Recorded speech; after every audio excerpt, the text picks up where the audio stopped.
आज हम कक्षा नवम की चित्रकला की विधा में आपको कोण और रेखा शीर्षक के विषय में जानकारी देंगे। कृपया सभी भैया बहन ध्यान से सुने और समझें। शीर्षक कोण एवं रेखाएं। निर्णय नंबर 12। दी हुई दो असमांतर रेखाएं एवं और सैदय को बिना बढ़ाए हुए उनके बीच का कोण ज्ञात कीजिए। रचना विधि। भैया बहनों, हमने एवं और सैदय दो असमांतर रेखाएं खींची। एवं रेखा पर कोई बिंदु P लिया। P बिंदु से एवं रेखा पर लंब खड़ा किया। लंब खड़ा करने के लिए हमने प्रकार में पेंसिल को सेट किया और P बिंदु को केंद्र मान करके एक उचित त्रिज्या लेकर के एक अर्धवृत्त ज्ञ ने खींचा, जो एवं रेखा को ज्ञ ने बिंदु पर काटता है। अब प्रकार की नोक को P से उठा करके ज्ञ पर रखा और एक उचित त्रिज्या लेकर के ऊपर की ओर एक चाप लगाया। प्रकार की नोक को ज्ञ से उठा करके न पर रखा और उसी त्रिज्या से दूसरा चाप लगाया, जो पहले चाप को मैं बिंदु पर काटता है। अब हमने मैं और P को मिलाया और ऊपर की ओर उठाया, जो दी हुई रेखा सैदय को F बिंदु पर काटता है। अतः हमने F बिंदु से एवं रेखा के समांतर यह रेखा खींची।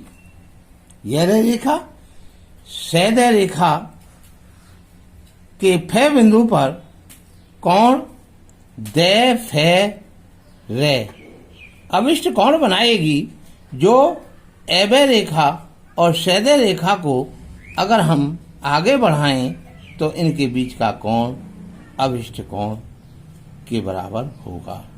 इति सिद्धम। निर्णय नंबर 13।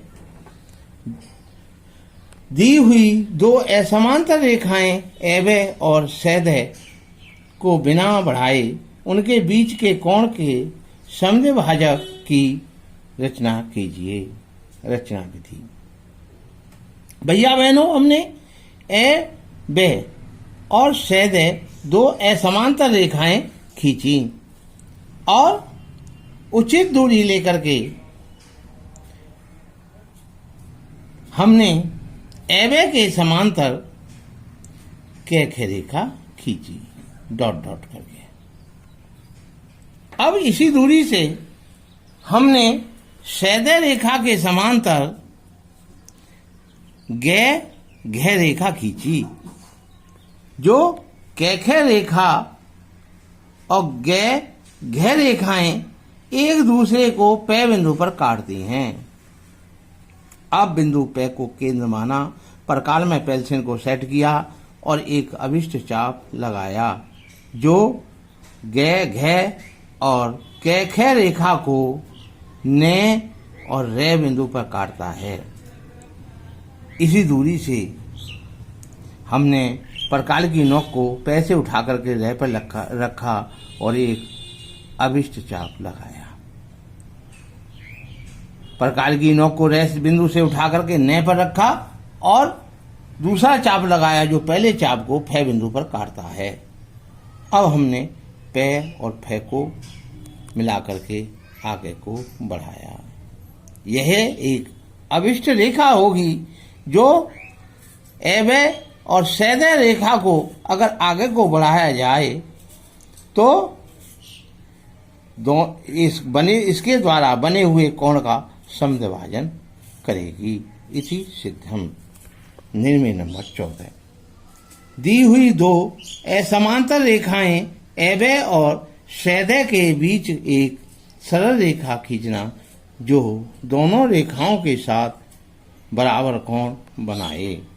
रचना विधि। भैया बहनों, हमने एवं और सैदय एक दो असमांतर रेखाएं खींची। इसके बीच में सैदय और एवं के बीच हमने बिंदु क लिया। क बिंदु से एबे रेखा के समांतर क पे रेखा खींची और क बिंदु से सैदे के समांतर क फे रेखा खींची। जब हम इन दोनों रेखाओं को खींचते हैं तो हमको कोण प्राप्त होता है, कोण पे के फे। इस कोण का हमने समद्विभाजित किया। जो अभिष्ट कोण का समद्विभाजन एबे रेखा को ख बिंदु पर काटता है। क ख को मिलाकर के आगे को बढ़ाया, जो ग बिंदु पर काटता है। यही अभिष्ट रेखा होगी ख ग।